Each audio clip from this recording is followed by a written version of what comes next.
Today we're going to talk about the different procedures and the different techniques that we have to try and sculpt the buttock. There's many different ways that we can do this. Perhaps the most famous and the most popular is what you've heard of as the Brazilian buttock lift. That's essentially taking fat from different parts of the body, preparing it, and then transferring the fat to the buttock area, mainly to make it bigger. I ended up perfecting that and essentially not making it just about making the buttock bigger, but about making a better contour, a better shape. So it was more about sculpting the buttock than it was about augmenting the buttock. But not everybody is a sole candidate for the Brazilian buttock lift, because sometimes the buttock will have other issues going on that need to be addressed.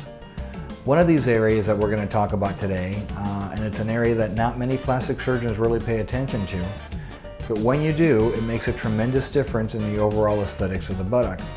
The area that I'm talking about is what is known as the intergluteal fold. That's the zone that's in between the gluteal areas that has a little bit of fullness to it. Essentially, if you look at these patients that are coming up on the screen, the first patient has what we call the ideal buttock.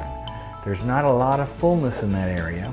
It's very mild, very minimal. She has a 45-degree takeoff zone, meaning that the buttock and the legs unite in a very nice, sharp angle. And there really hardly is any fat in that area. But as fat starts to build up in that intergluteal section, as you can see in the pictures, you start to change the angle from a 45-degree takeoff to more of a horizontal 90-degree angle. And the aesthetics start to decrease and it does not become as attractive. But even in other cases, the fullness increases even further. So now instead of it being from a up to down angle, it's from a down to up angle. It inversely slopes completely ruining the aesthetics of the buttock. And that's what we call the dirty diaper look.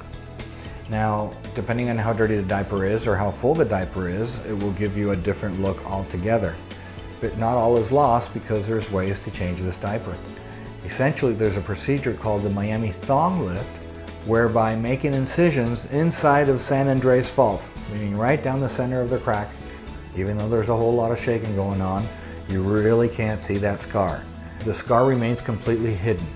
How long that scar is going to be will depend on the severity of the fullness that exists in that intergluteal fold. But the Miami thong lift has degrees to it, so that the first and simplest degree is by putting a tiny little incision where the thong goes and liposuctioning the fullness that exists. That's usually for the patients that have a 90-degree angle.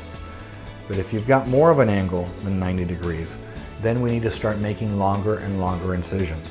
What if there's also some accompanying droopiness to the buttock that extends? Well, then we could add other accessory procedures to the Miami thong. It's still the Miami thong, but I add other things to it. So for example, one of the things that I add is fat grafting, because fat grafting is inflating the volume of the buttock and changing the shape.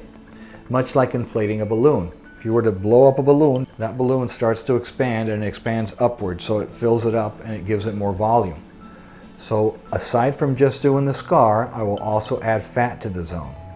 The third thing that I'll do if the condition is a little bit more extensive is to add sutures, so I create what is known as a suture suspension. I'll put in 4 or 5 different sutures. These sutures are special made sutures that have cones on them. And I'll lay these sutures in different places inside of the buttock to try to lift that buttock up, much like you would use suspenders to lift pants. So we've talked about really the inner part of the buttock, but we really haven't discussed anything about the outer part. What happens when the buttock starts to droop on the outer or lateral portion of it?